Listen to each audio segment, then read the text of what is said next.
नारायण नारायण नारायण श्रीमन नारायण नारायण नारायण नारायण श्रीमन नारायण नारायण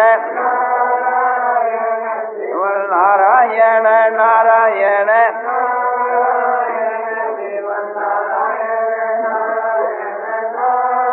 आनंदमय आनंदमय आनंदमय आनंदमय पूर्णानंद पूर्णानंद अपारानंद शांतानंद घनानंद अचलानंद ध्रुवानंद नित्यानंद बोधस्वरूपानंद ज्ञानस्वरूपानंद आनंदी आनंद आनंदी आनंद आनंदी आनंद शांति शांति शांति।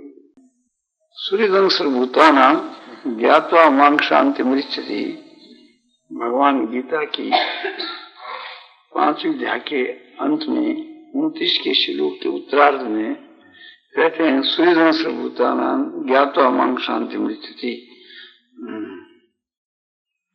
मुझको सब भूतों का सूर्य जान करके मनुष्य परम शांति को प्राप्त होता है। यहाँ शांति जो है सब कल्याण का वाचक है, इनको मुक्ति को वाचक है। जिसका नाम परम पद है, निर्वाण ब्रह्म है, इसी को यहाँ शांति के नाम से कहा गया। वो भगवान की प्राप्ति है, वो परमानंद की प्राप्ति, शांति की प्राप्ति एक ही चीज है। तो परमात्मा की प्राप्ति रूप जो शांति है, उसकी प्राप्ति के लिए भगवान ने कहा कि मुझको सब भूतों का सूर्य जानने से वह शांति प्राप्त हो जाता है। भगवान को सब भूतों का सूर्य जानना क्या? सूर्य का मतलब है कि हेतु रहित दयालु और हेतु रहित प्रेम है, उसको सूर्य कहते हैं। तो भगवान और भगवान के जो भक्त होते हैं वे हेतु रहित दयालु होते हैं, प्रेम होते हैं। भक्तों के लिए भी ये बात कही है कि अदृष्टा सर्वभूतानां मैत्र करुण एवं नैनम अहंकार समदुख सुख क्षण। भगवान के भक्तों के लक्षण बतलाते हुए भगवान स्वयं कहते हैं कि मेरे भक्त जो मुझको प्यारे हैं वे कैसे होते हैं कि सारे भूतों के मन द्वेष भाव से रहित, किससे जिनका बैर नहीं, द्वेष नहीं, और सबके ऊपर दया और प्रेम, हेतु रहित दयालु और प्रेमी। माता अपने बच्चों से प्यार करती है, उसमें उसका स्वार्थ रहता है या मोह होता है, और भगवान के भक्त जो प्यार करते हैं उसमें मोह ममता का नामो निशान नहीं रहता, केवल विशुद्ध प्रेम, विशुद्ध दया उनकी सब पर होती है। सब के ऊपर दया, सब के मां प्रेम। ममता रहित, ममता को लेकर के तो गाय की दया बच्चे पर और माँ की दया अपने लड़के पर होती है। तो भक्त जो है वे तो ममता रहित होते हैं और दयालु होते हैं, प्रेम होते हैं। मैं ममता रहित हूँ इस बात का अभिमान नहीं रहता, इस बात पर निरंकार है, और सुख और दुख की प्राप्ति में क्षम होते हैं और क्षमावान, यानी कोई अपराध करते तो उसका बदला नहीं चाहते। तो ये जो श्लोक में भाव है, सूर्यता का भाव है। तो भगवान भी सूर्य, भगवान के भक्त भी सूर्य, हेतु रहित भगवान भी दयालु, भक्त भी दयालु, बाकी सब स्वार्थी। स्वार्थ नीत सकल जग माही,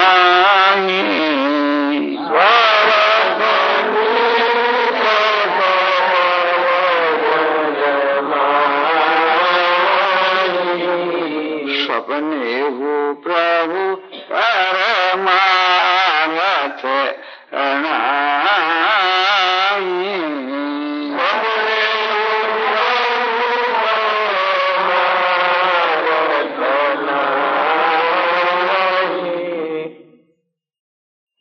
हे प्रभु,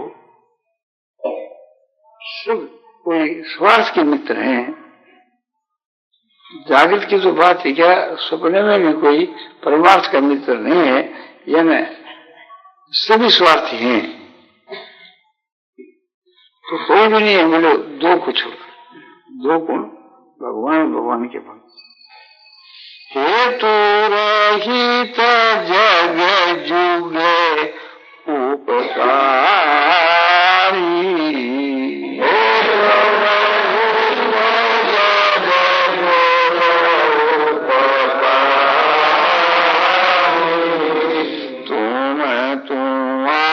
सेवक असुरारी,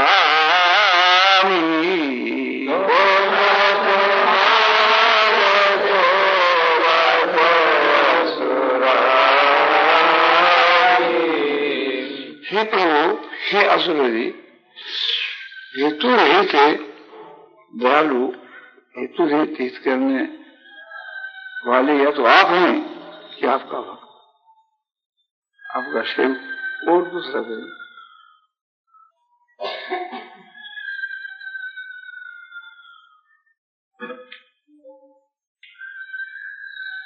महात्मा जो पुरुष होते हैं ये तन से, मन से, धन से, सब प्रकार से दूसरों का हित करते हैं।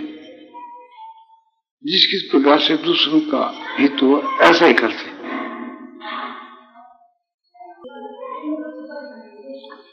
भगवान का तो कोई हेतु रहता ही नहीं, वे तो सबके सूर्य नहीं, किंतु इस बात को जो जान जाता है वो सूर्य बन जाता है, इसलिए उसको बड़ी शांति मिलती है। तो भगवान के सूर्यता की बात आपको बतलाई जाती है। जो भी कुछ हो रहा है सब भगवान की मर्जी से हो रहा है, ये बात समझ में आ जाए तो हर वक्त प्रसन्नता रह सकती है। जो कुछ हो रहा है वो समझ बूझ करके हो रहा है। वर्षा हो रही है तो हमको ये इच्छा नहीं करनी चाहिए कि वर्षा न हो, अब वर्षा न हो रही है तो हमको ये इच्छा नहीं करनी चाहिए कि वर्षा हो। क्यों? कि जिस प्रकार से थी उचित है वो भगवान कर रहे हैं, और हमारे इच्छा करने से वर्षा होती भी नहीं और रुकने से रुकती भी नहीं, तो हमारा इच्छा करना वो थी।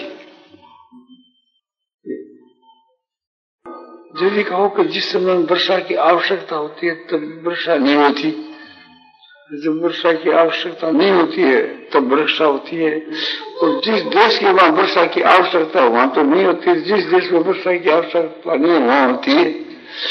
ये बात ठीक है, ये तुम्हारी दृष्टि है, नहीं। तुम क्या समझो? बोले हम तो ये समझते हैं कि जो धान है उसकी दृष्टि से थी कि धान को वर्षा की आवश्यकता है। तुम तो एक देशी हो, एक तरफ ध्यान दिया कि वर्षा की आवश्यकता है, तुम तो ये दृष्टि देखते हैं कि वर्षा इस समय तो होने से धान होगा, ये बात मान लेते हैं। किंतु भगवान को हम धान नहीं पैदा करना है तो एक प्रकार से वर्षा कैसे होनी थी? कहाँ धान पैदा करना और कहाँ नहीं करना है, इस बात को तुम क्या कर रहे? जीवों के जैसे कर्म होते हैं उसके अनुसार ही तो उसका भगवान विधान करते हैं। भगवान का जो विधान है उसमें अपना दखल नहीं देनी।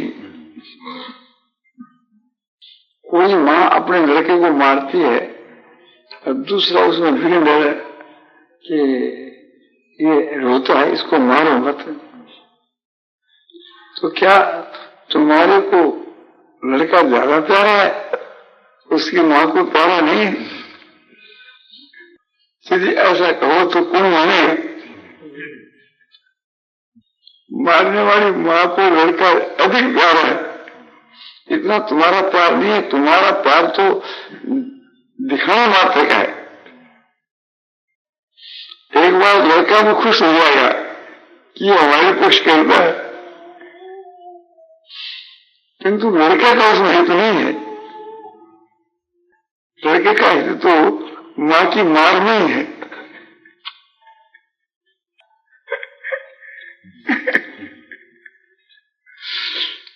माँ क्यों मारती है ये तुमने थोड़ा ध्यान देकर समझा नहीं।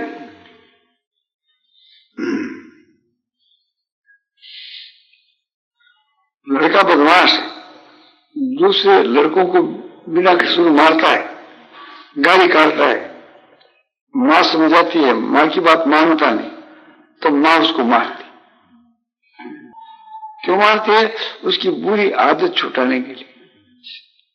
और माँ का कोई लड़के के साथ में द्वेष भाव नहीं है। इसी प्रकार से भी भगवान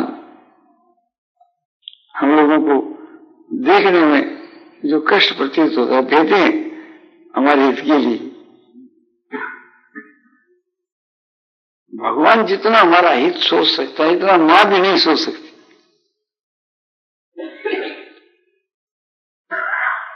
माँ में तो मोह है, ज्ञान है, माँ में तो स्वार्थ भी है, भगवान में तो स्वार्थ की गंध भी है। उसकी तो सारी चेष्टा हमारे हित के लिए है। तो देख देख करके हमको खुश होना चाहिए। हर समय के बीच के वहां हमको प्रसन्न रहना चाहिए।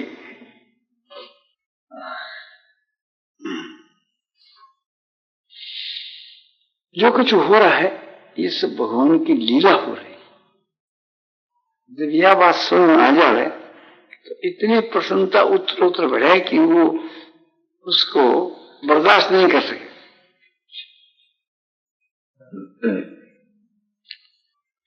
उसको अनुभव में भगवान की कृपा कृपा दिखे। कहीं तो वो समझ में आ जाती है, कहीं नहीं आती। नहीं आती है हाँ भी वो मान लेता है। जब मान लेता है तो आगे जाकर समझ में आ जाती। मानने के बल पर आगे जाकर समझ में भी वो आ जाती। एक भाई नास्तिक था, अरे एक था आस्तिक। उस नास्तिक ने कहा कि तुम्हारे भगवान ने ये काम ठीक नहीं किया। वो तो खुद तो मानता नहीं है। तुम्हारे भगवान ने ये काम ठीक नहीं किया। क्या? कि बड़े बड़े जो गाछ है उसके तो फल छोटा छोटा लगा है। जैसे आम का गाछ है, जामुन का गाछ है, जैसे पीपल का गाछ है, बड़का गाछ है, तो उसके छोटे छोटे फल लगाए। और जो छोटा जो गाछ है उसके बड़े बड़े फल लगाए। जैसे बेल है तरबूज की, बड़ा तरबूज लगाया। जैसे बिंगला जिसको बंगला में कहते हैं, पेठा कहते हैं, कोड़ा कहते हैं, बड़ा बड़ा फल लगा। देखो इस आम के नीचे हम जो बैठे हैं यहाँ छोटा छोटा फल लगा। इतने में एक आम का फल टूट उसके सिर में लगा। वो कोई 1.5 पाव का होगा। सिर में आकर के लगा तो वो पास में बैठा बोला कि वो जब ये 5 सेर का होता तो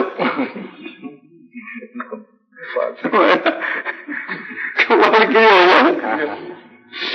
नहीं भाई ठीक किया तुम्हारे भगवान ने, अच्छा कि अब हमारे समझ में आ गया। बोले मार पड़ने से समझ में आती।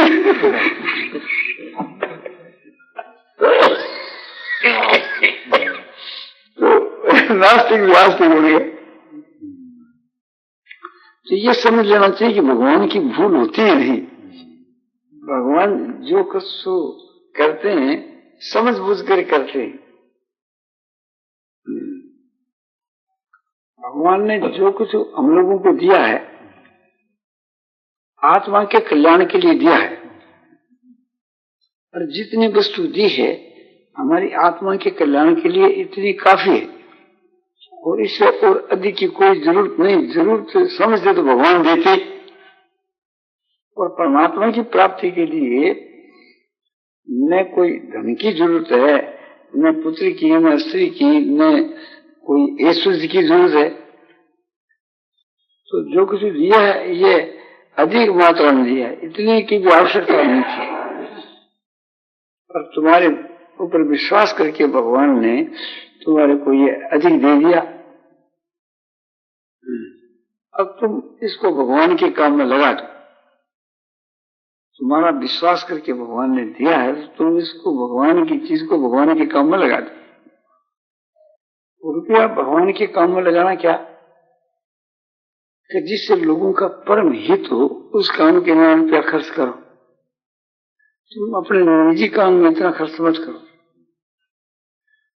तुम्हारी दुकान है उसको भगवान की दुकान समझो, उसमें व्यापार करने की आवश्यकता उतना रुपया रख लो, बाकी भगवान का रुपया भगवान के काम में खर्च करो। मकान तुम्हारे को आवश्यकता उतना तो तुम उसको काम में लो, बाकी मकान जो है लोगों के हित के काम में लगाओ। ये मकान तुम्हारा नहीं है, भगवान का है। तुम समझते हो मेरा है, इसमें जो तुझसे जो रहते हैं दिल घाल करके वो समझते हमारा है। चिड़िया ने जो गुस्सा डाला है वो समझती है हमारा है। कांटियों ने जो छप्पा दी है वो समझते है कि हमारा है। चींटियां जो इसमें रहती है वो समझती है कि हमारा घर है। तो किसका घर? ये किसी का भी नहीं कि ना घर तेरा ना घर मेरा, चिड़िया रंग बसेरा है। तो ये घर में तो तेरा है न मेरा है। एक वृक्ष के ऊपर आकर के अपने चिड़िया वास करती है, इसी प्रकार से ये थोड़ा दिन के लिए तुम्हारा वास स्थान है। तो अपने अधिकार के माह इतने इस परमात्मा की प्राप्ति का काम सिद्ध कर लेना चाहिए। जिस प्रकार से परमात्मा की प्राप्ति के काम में लगा देना चाहिए। कोई यहाँ का भजन करे चले करो, सत्संग करे बोले करो। इसी प्रकार से थी, जैसे रुपया है, मकान है, ऐसी आपके मन जो बुद्धि है उस बुद्धि को भगवान के काम में लगाना चाहिए। भगवान का जो तत्व है इस बुद्धि के द्वारा समझना चाहिए। बुद्धि का काम है समझने का, भगवान के गुण और प्रभाव को जानना चाहिए, ये बुद्धि का काम है। जीवा को लगा दो भगवान के नाम और गुणों का कीर्तन करने में, कान को लगा दो भगवान के गुण प्रभाव तत्व तो इसकी बातों को सुनने में, या भगवान के नाम रूप और चरित्र की बातों को सुनने में।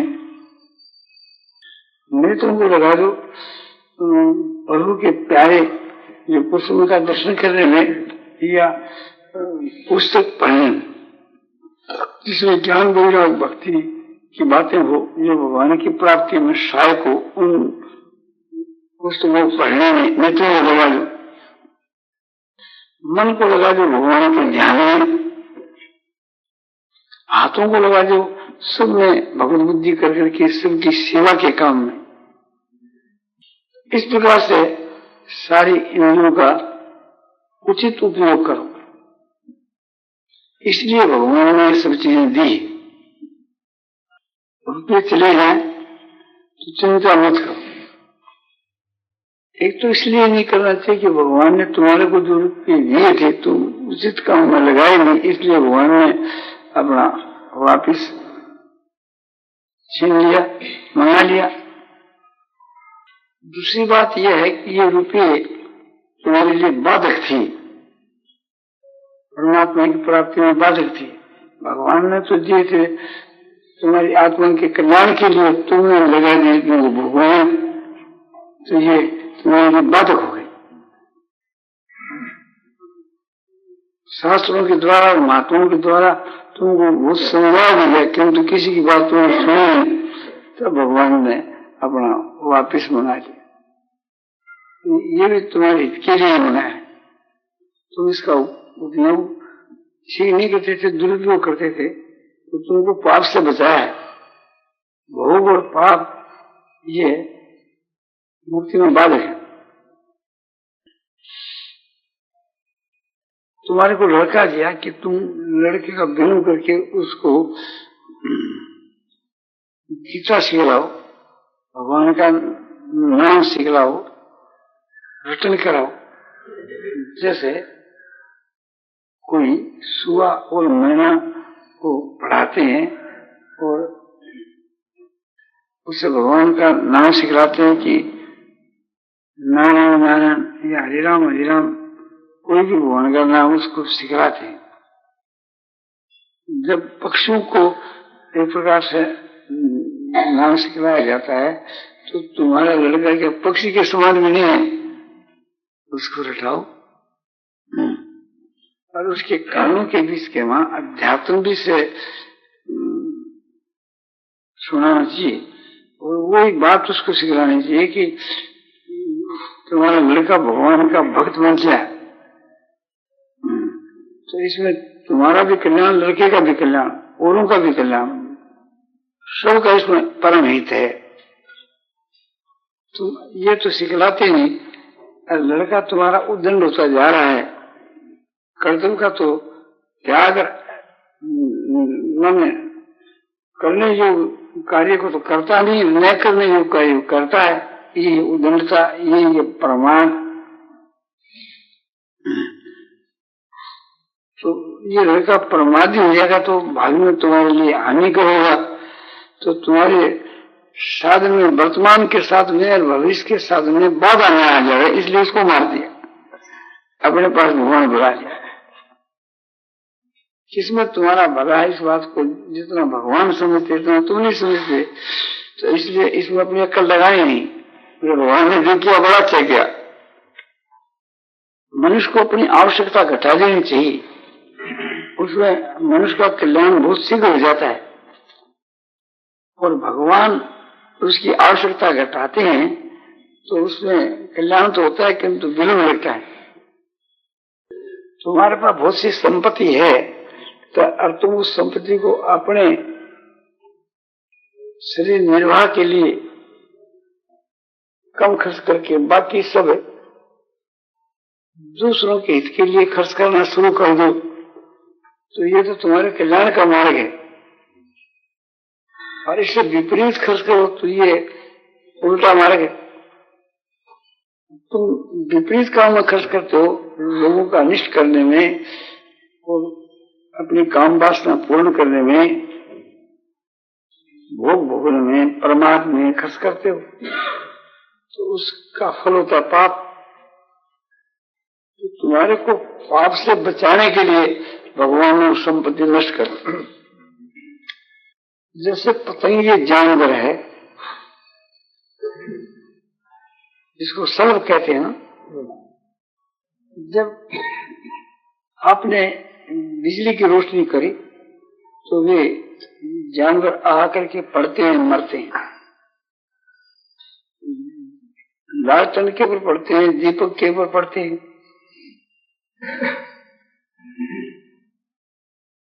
तुम सोचते हो कि इनकी जान कैसे बचे, बहुत से उपाय किए किंतु वे तो आकर के पड़ते हैं, मरते हैं। तो ये सब सोच करके तुमने लालटेन बुझा दी, बिजली बुझा दी, बस तो पतंगे जानवरों को ये बात बड़ी बुरी मालूम देती। पतंगे कहते हैं कि हम तो आनंद लूट रहे थे, इसमें किसने बाधा डाली। किंतु बिजली बुझाने वाला, लालटेन बुझाने वाला उनका हित करता है, उनकी जान बचाता है, किंतु इस बात को वे जानवर नहीं समझते कि तुम्हारे पर बड़ी भारी दया करे। इसी प्रकार से थी, हम लोग इस प्रकार से नहीं समझते जानवरों की बात। ये विषय भोगों के, विषय भोगों का जो समूह है, रुपया है, कंचन कामनी, शब्द सप्रस रूप गंध, उनका साधन भूत रूपी ये जब भगवान नष्ट कर देते हैं तो हमारे इसके लिए करते हैं, ये तो हम इसके बीच के वहां फंस जाते, मर जाते।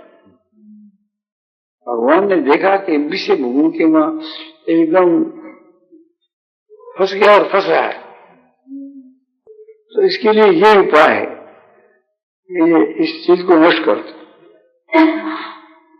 चीज का जब अभाव हो जाता है, चीज हमको मिलती नहीं,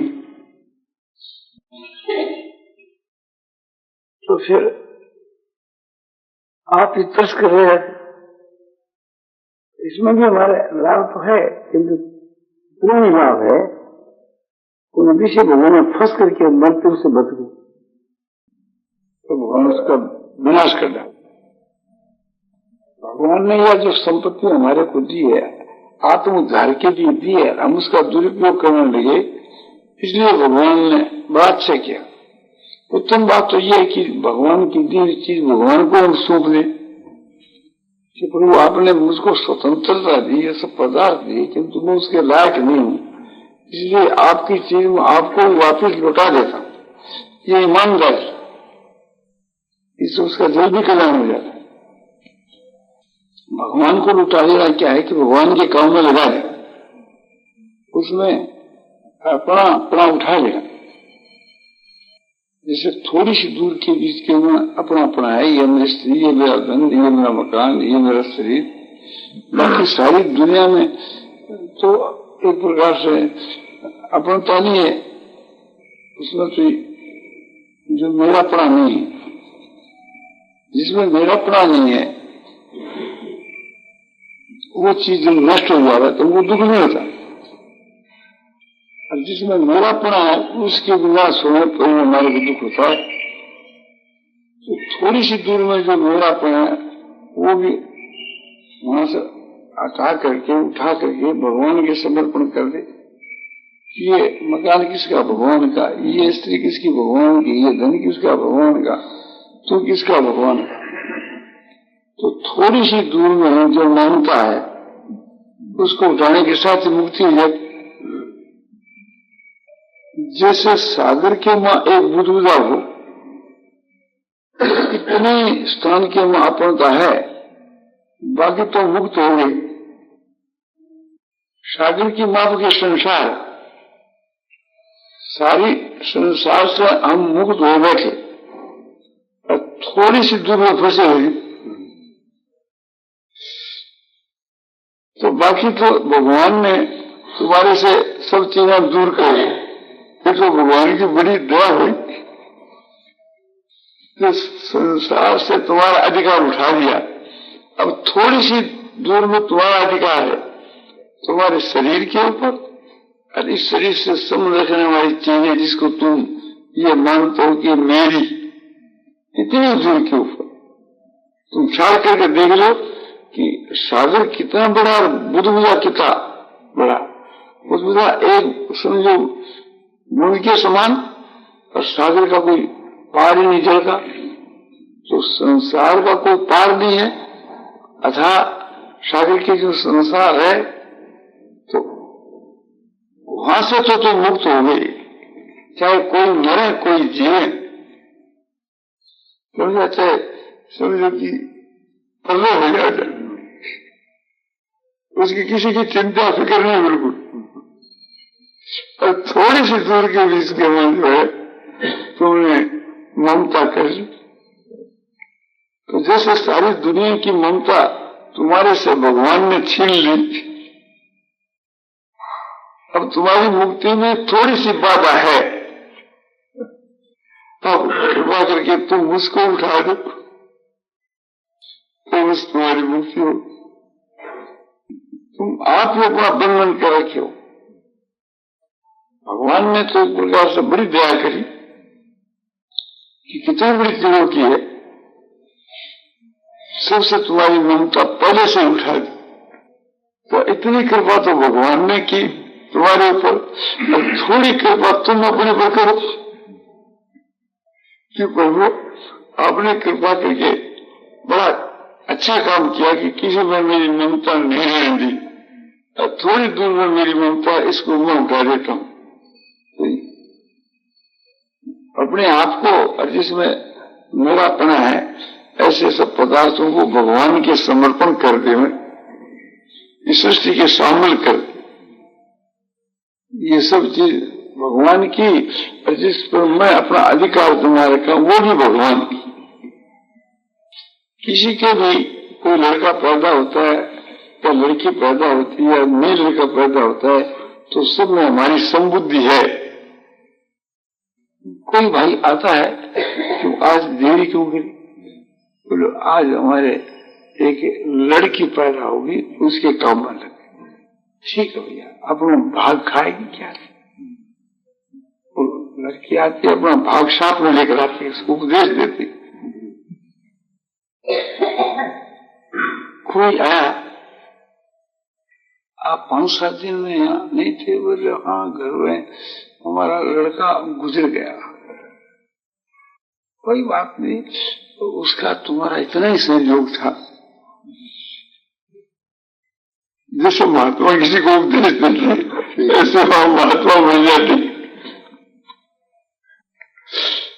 हमारे भीतर में दृढ़ विश्वास है कि न ये लड़का मेरा, न ये लड़की मेरी। तो उसकी न चिंता, न शोक, न भय, न हर्ष, कुछ नहीं, समभाव।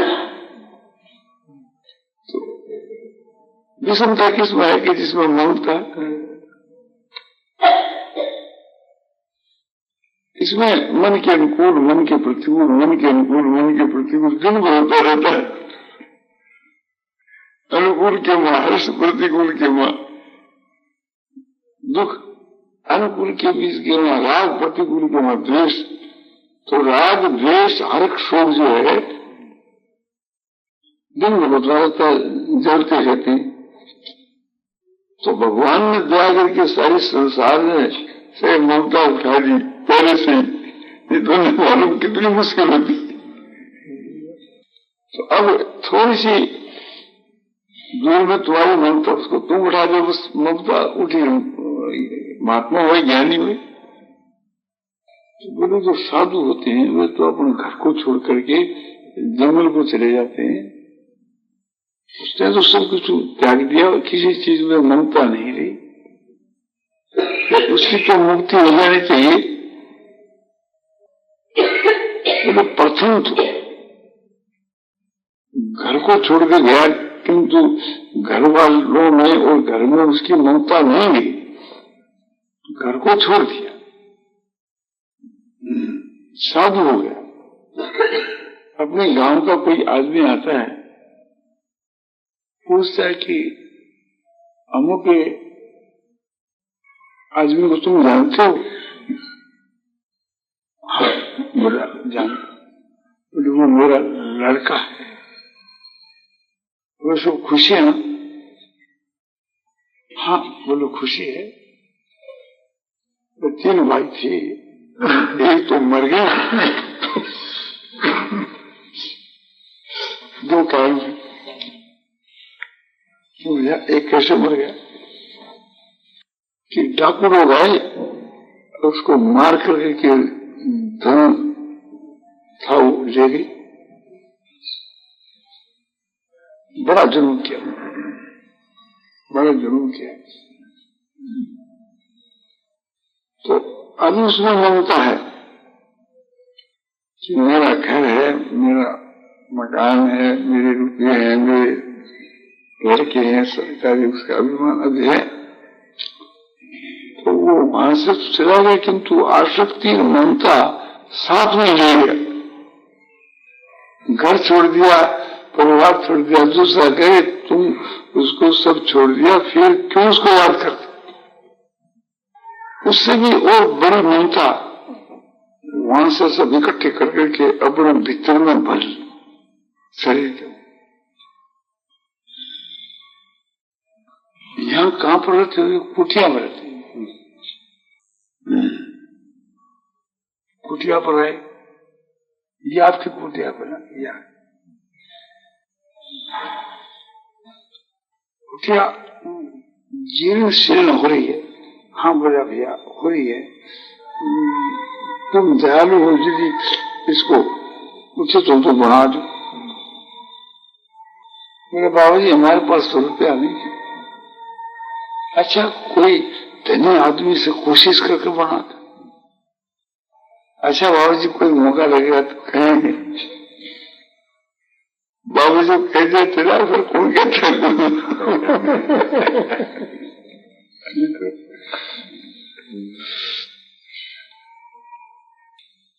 बाबा जी को वहां लोग भिक्षा पहुंचाते, भैया क्या लाए हो कि आज श्राद्ध था इसलिए हलवा पूरी लाए। बोले वाह अच्छा किया। किसका पिता का श्राद्ध था? हाँ बोला महाराज पिता का। बोले हलवा तो खूब बढ़िया हो। आजकल वो तुम्हारे साथ में एक भाई आया करता था, वो बड़ा प्रेमी था, वो आजकल नहीं आता भिक्षा लेकर के। अच्छा महाराज मिलेगा तो कहूंगा। वो दोनों वक्त रहता था भिक्षा।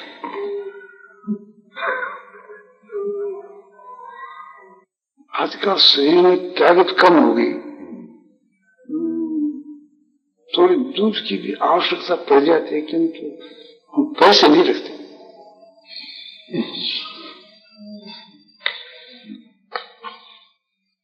अच्छा महाराज कोई होगा तो हम ला दिया करें। तो अब जो वो ममता पुत्रों से हट करके के उनकी जो सेवा करते उनमें आ गई, और वहां जो घर में थी वो कुटिया में आ गई। वहां और जो कुटुंब में थी जिसकी अपने शरीर के में आ गई। अपना शरीर कायम रहना चाहिए और सारी दुनिया चाहे मर जाए, ये हमारा शरीर कायम रहना चाहिए। हंता ममता ये बंधन का हेतु है। ये थोड़ी जगह मरो चाहे घनी जगह मरो, घनी जगह में रह से और अधिक बंधन है, थोड़ी मरो तो थोड़ा बंधन है, किंतु बंधन से मुक्त नहीं। जिसके पास में ज्यादा ऐश्वर्य है और उसमें ममता है तो उसका कल्याण होना महान कठिन। इसी प्रकार से राजा महाराजों का कल्याण होना और भी कठिन।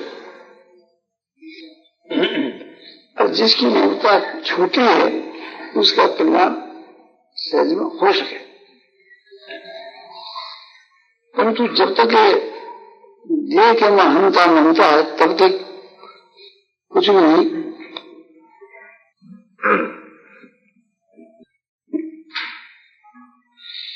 नारायण नारायण नारायण शिव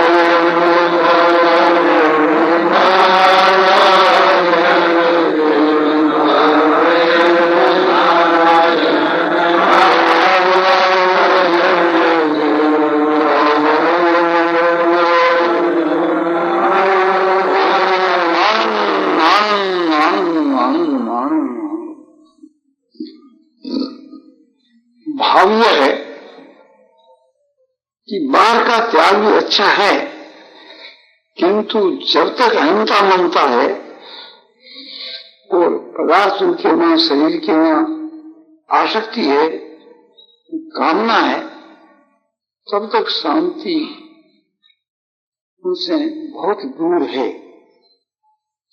और जहां इनका त्याग होगा शांति शांति।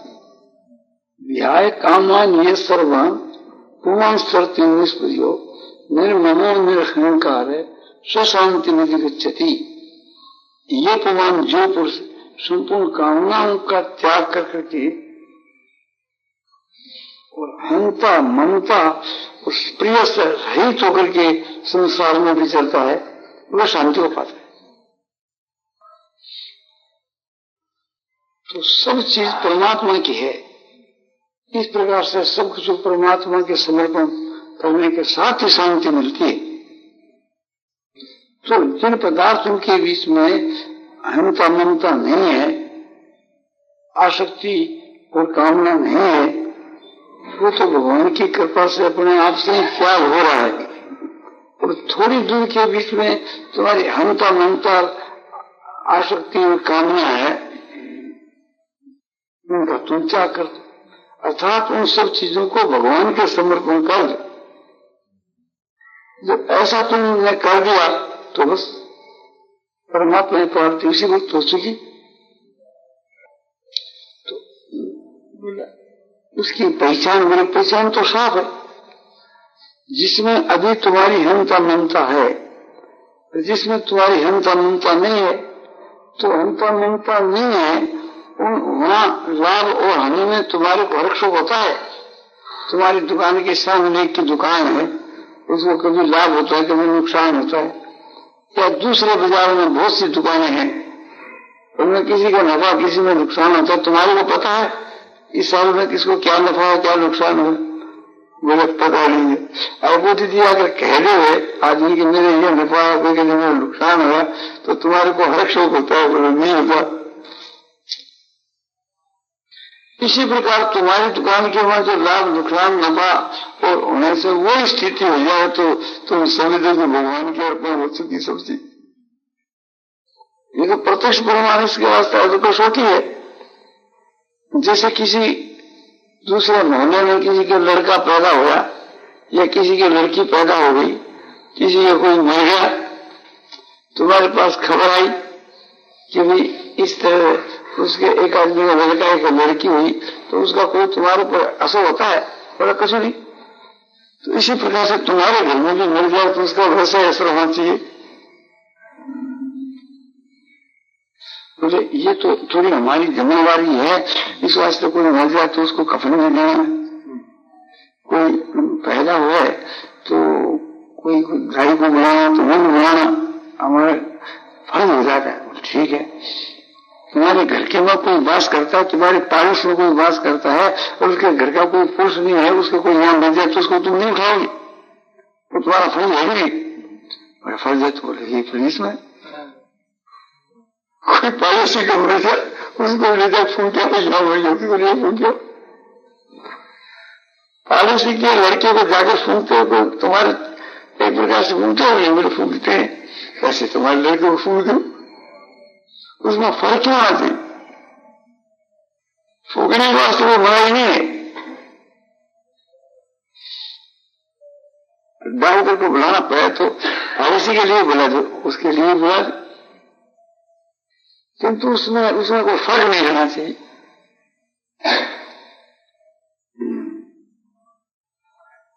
बोले वो चीज तो भगवान के पन्ना से अर्पण हो ही चुकी थी, तुम्हारी थी नहीं, भगवान की थी। तुम्हारे पास में जो चीज उसको तुमने भगवान के समर्पण कर दिया, वो भी भगवान की हुई, तो एक ही बराबर दोनों की इज्जत हो गई।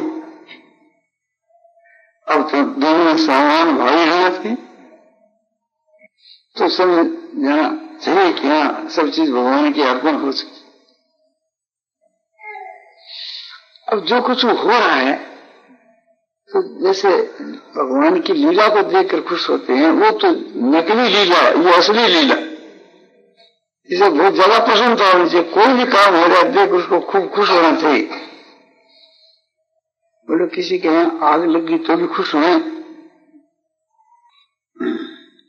बोलो बात यह है, किसी को भी आग लगे और तुम्हारे नेत्रों के सामने आ जाए, पड़ जाए, तो तुम्हारे कर्तव्य होता है कि उससे वो बुताना, ये फर्ज होता है। और फर्ज होता है कि जो अज्ञान से उसके लिए रोते हैं उनको समझाना, उनको धीरज देना। तो वहां जाकर के खुशी मनाओ, मेरे वाह साहब वाह, तो इससे उस जिसके आग लगी उसको दुख होगा, सुख बोले दुख होगा। तो तुमने आग बुताई कि आग लगाई? तुम्हारा तो ये फर्ज है कि किसी का आग लगी तो आग बुतानी चाहिए, और वो तो आग बाहर में लगी, तुम उसके भीतर में आग लगाते हो, जो खुशी मनाते हो। खुशी को मनाने क्या करते हैं, कहने क्या करते हैं? ज्ञानी महात्मा लोग जो होते हैं उनको हर वक्त आनंद रहता है, वे क्या ढूंढी पिटवाते हैं? तो ये तो बात नहीं है कि तुम अपना ढूंढी पिटवाओ, तुम अपने हृदय में भगवान की लीला को देख देख करके खुश होता है। पर बाहर का जो बर्ताव है वो तो भगवान की आज्ञा के अनुसार करना चाहिए। जिस किस प्रकार से दूसरों को सुख पहुंचे, दूसरे आदमी जो अज्ञानी है वे एक प्रकार से दुख सुख मांगने वाले हैं, तो उनके सुख में सहानुभूति रखो, दूसरे के दुख में दुखी, दूसरे के सुख में जो सुखी है वही भगवान का भक्त है। तो भगवान के भक्तों के लिए जो बात बतलाई ना, वो तो तुम्हारे में घटनी चाहिए। तो अभिप्राय यह है कि एक भीतर का भाव होता है, एक बाहर का भाव। भीतर के भाव के में तो सब भगवान की लीला समझ करके और खूब आनंद के में मगन होना चाहिए, अपने उस आनंद में कभी कमी नहीं आनी चाहिए। और बाहर का जो व्यवहार है वो जिस प्रकार से दूसरों को सुख पहुंचे ऐसा करना चाहिए। अपनों को तो कोई समझो कि सारी दुनिया दे जाए तो दुख नहीं है, किंतु किसी को दुख होता है ना, उनको दुख नहीं पहुंचाना चाहिए, उनको तो सुख पहुंचाना चाहिए।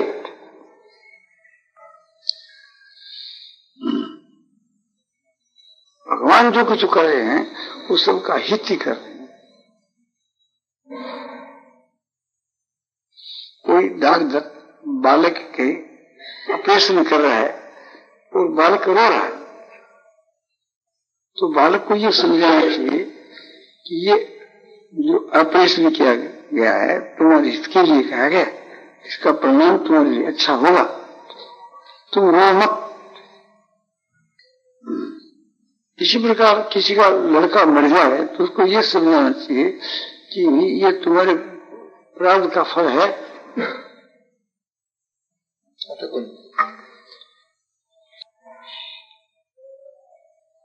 इसके लिए तुम रो मत। चिंता करने से क्या लाभ होगा, और चिंता बढ़ेगी। और समझना चाहिए कि भगवान जो कुछ करते हैं उसके हित के लिए करते हैं। भगवान का जो विधान है वो मनोमय है, इसके लिए भी इसमें हित है, किंतु ये समझता नहीं। तो ईश्वर की तरफ से जो कोई क्रिया हो रही है उसमें आनंद ही आनंद भरा पड़ा है। वो आनंद भक्त को दिखता है, हर एक आदमी नहीं दिखता। यदि चाला संतुष्ट द्वंद्वा चित्तों सरा समय सिद्धो सिद्धो से कृत्वा निबद्ध थी, ऐसा कुछ करके भी नहीं बनता। जो कुछ आकर के प्राप्त उसी में संतुष्ट रहता है। द्वंद्वातीत, लोभ से अतीत है, राग द्वेष हर्ष सुख दुख से अतीत है, मत्सरता करके रहित है, वो करता हुआ नहीं बनता है। यदि चाला संतुष्ट हो, ऐसा भाव संतुष्ट है सततम योगी यथात्मा दृढ़ निश्चय नये पिद मैंने बुद्धि भक्त समय प्रिय। योगी माने भगवान का भक्त हर वक्त आनंद के वहां मस्त रहता है, जिसका मन वश में है, जिनकी बुद्धि स्थिर है। मन वश में बुद्धि स्थिर है इसलिए जिसने अपने मन और बुद्धि को भगवान कहते हैं मेरे में समर्पण कर दिए, ऐसा मेरा भक्त मुझको पा रहा है। भगवान ने सौंप दिया मन बुद्धि। बुद्धि के वहां भगवान का एकदम निश्चय है, और निश्चय के अनुसार भगवान का वो चिंतन करता है, सब जगह भगवान को देखता है। तो पहले तो सब जगह भगवान की दया का दर्शन करता है, भगवान कहते हैं कि सूर्यधर्म सर्वभूतानां ज्ञात्वा मां शांति मरीचिति, मुझको सारे भूतों का सूर्य जान करके कि और शांति को प्राप्त हो जाता है, परमात्मा की प्राप्ति रूप शांति को प्राप्त हो जाता है, उसको परमात्मा की प्राप्ति हो जाती है। तो सब में भगवान की दया का दर्शन करे, सारी क्रिया के वहां सारे पदार्थों के बीच में भगवान की दया का समावेश हो रहा है, तो भगवान की दया का दर्शन करता रहता है कि हर वक्त और उस दया को देख देख इतना खुश होता है, इतनी प्रसन्नता बढ़ जाती है, रोमांच होने लगते हैं, आंसुपात होने लगते हैं। उसके बाद उसको उन सब जन के वहां भगवान के दर्शन होने लगते हैं। किस प्रकार से कि योम पश्यति सर्वत्र सर्वम च मयि पश्यति और तस्याहं न प्रणश्यामि सचमेव प्रणश्यति, जो सब जगह मुझको देखता है, सबको मुझमें देखता है, उस समय कभी अलग नहीं हो सकता, वो मेरे से कभी अलग नहीं हो सकता, यानी हर वक्त मुझको देखता ही रहता है। तो सर्वभूत स्थिति में भजती एकत्व सर्वथा वर्तमान सहयोगी नहीं वर्तते, सारे भूतों में स्थित जो ऐसे निज परमात्मा के मां एक ही भाव से स्थित हुआ पुरुष है, और सब समय में कर्म करता हुआ भी वो मेरे ऐसे वर्तता है, भगवान के मां वर्तता है, भगवान के साथ में लीला करता है। पहले तो लीला देख रहा था, फिर लीला के शामिल हो गया, लीला के शामिल होकर के और वो भी ऐसे भगवान के साथ में बढ़ता है, भगवान के साथ में लीला कर रहा है।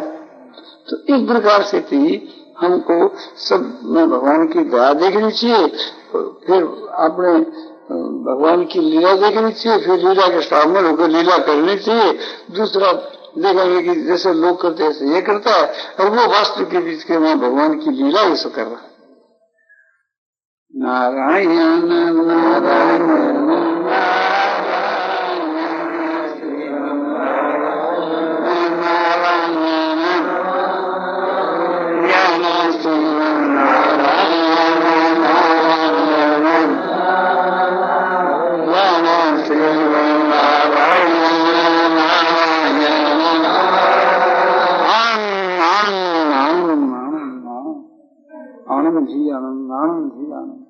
शांति शांति शांति। भगवान को सब भूतों का स्वरूप जानने से परम शांति की प्राप्ति के विषय का प्रवचन श्रद्धेय श्री जयदयाल जी गोविंद का द्वारा मिति कार्तिक शुक्ला चतुर्दशी संवत 2014 तदनुसार तारीख 6/11/57 को प्रातः काल 8 बजे करीब पूज्य श्री घनश्याम दास जी जालान के घर पर साहेब गोरखपुर में दिया गया।